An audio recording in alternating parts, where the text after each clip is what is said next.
হয়েছে, এই যে মিথিলা নামের মেয়েটা। 1 নাম্বার হচ্ছে মিথিলা নামের মেয়েটার জন্য আমি আর তার সাথে সংসার করতে পারবো না, সারা জীবনই সে অশান্তি করবে আমাদের মধ্যে। আর দ্বিতীয়ত ইতি চৌধুরী, এই ইতি নামের মেয়েটা আমার কথা শোনেনি, তারা লুকায় লুকায় দেখা করে, ভিডিও করে, যেটা আমি না করেছি, সে শোনেনি। এই 2টা ব্যক্তির কারণে আমি তার সংসার আর করতে চাচ্ছি না। রিয়ামণি একটা প্রস্টিটিউট, সে যে গালিগুলো দেয় সে একটা প্রস্টিটিউট, সে টাকার বিনিময়ে সই। আপনারা রেজেন্সিতে খোঁজ নেন, ওই সুগার ড্যাডিকে নিয়ে শুক্রবার থাকে। হচ্ছে হিরো আলম যদি মরে টরে যায়, তাহলে যদি আবার রিয়ামণির কিছু একটা হয় পাবলিক, এই জন্য আসলে অভিকে ভালোবাসে। আল্লাহ খোদার কসম করে বলতেছি, ওর কান্নাটা আমি দেখেছি। আমি যেরকম আলমের জন্য কষ্ট পাই, অভির জন্য আলম বুঝতে পারবে এটা পরে, আলমের কাছেও থাকবে না।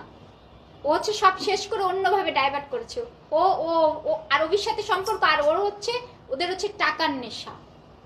ওরা হচ্ছে টাকার কাছে, যারা টাকার বিনিময়ে বেডে যায়, আর তাদের নামে আর কি বলবো আমি। হিরো আলম আমার কাছে ধরা আছে, সেটা কেন ধরা আছে জানেন? কারণ আত্মার সম্পর্ক ছিল, আমাদের একটা প্রেমের সম্পর্ক ছিল।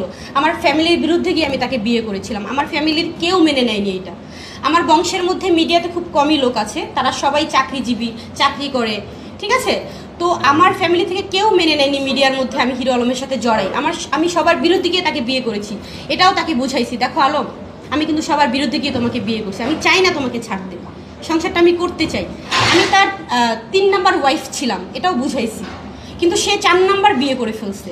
এই মিথিলা মেয়েটা তো সবাই তো বলছে যে আমাকে সে বিয়ে করেছে, তাহলে তৃতীয় ব্যক্তি কে ঢুকেছে? আপনারা তো ক্লিয়ার এটা, তাই না? আমার সাথে সম্পর্ক থাকা অবস্থায় আমরা যখন সংসার করছি, তখন কিন্তু সে মিথিলাকে ঢুকাইছে আমাদের মধ্যে।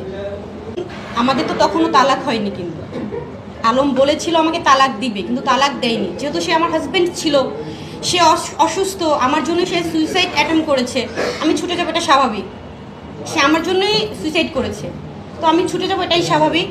গেলাম, আমি ভেবেছি সে পরিবর্তন হবে, কিন্তু তার মধ্যে আমি পরিবর্তন পাইনি। আমার কথা হচ্ছে, সে আমার এক্স হাজবেন্ড, আমি তার নামে কোনো বদনাম বলতে চাচ্ছি না, কিন্তু আমি সত্যিটা বলবো, সত্যিটা তো বলতেই হবে। কেন তার সংসার আমি করতে পারলাম না? এরকম কোনো প্রমাণ আপনারা আশা করি পাননি। আমাদেরকে কোনো আপত্তিকর অবস্থায় আপনারা পেয়েছেন কখনো? না, পাননি, ঠিক আছে, এটা ক্লিয়ার। লাস্ট আপনি কক্সবাজার গিয়েছিলেন, সেখানে সাংবাদিকরা আপনাদেরকে ধরেছিল, সেই ব্যাপারটা এসেছে। না, ধরার কোনো বিষয় নেই, ঠিক আছে,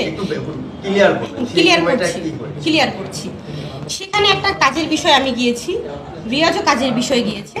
এখন আমরা সামনাসামনি কথা বলতেই পারি। আপনারা কি কোনো ভিডিও দেখেছেন যে আমরা কোনো আপত্তিকর অবস্থায় পেয়েছি আমাদেরকে? নো। এখন আমাদেরকে দেখে কেউ ক্যামেরা বের করে ফেললো, ভিডিও করে ফেললো, কট দিল, এটা কটের বিষয়টা সম্পূর্ণই আলাদা।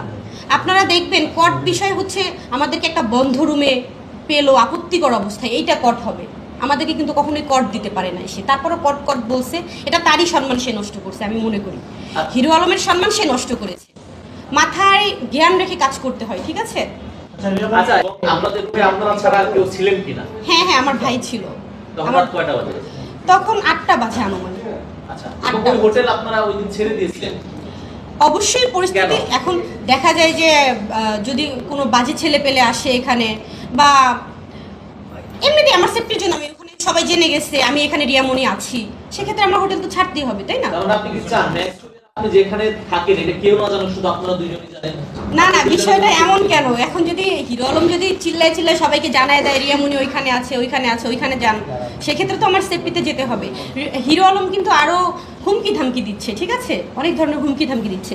আর একটা বিষয়, আমার ফোনটা, হিরো আলম আমাকে কথা দিয়েছে যে তুমি যেহেতু আমাকে ডিভোর্স করে দিয়েছো, তোমার বিরুদ্ধে আমার আর কোনো বাজে কথা বলার কোনো ইচ্ছে নেই, তুমি আমার বিরুদ্ধে কোনো বাজে কথা বলবা না, আমরা কেউ কারোর বিরুদ্ধে আর বাজে কথা বলবো না। সে আমাকে এটা বলেছে, আমি সেটা ভিডিও করে রেখেছি, রেকর্ড করে রেখেছি।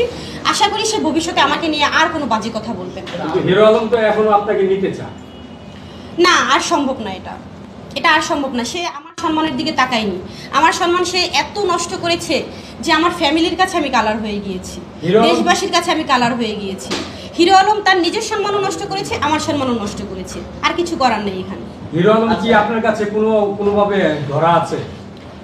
না হলে হিরো আলম হ্যাঁ, হিরো আলম, আচ্ছা শেষ করেন ভাইয়া।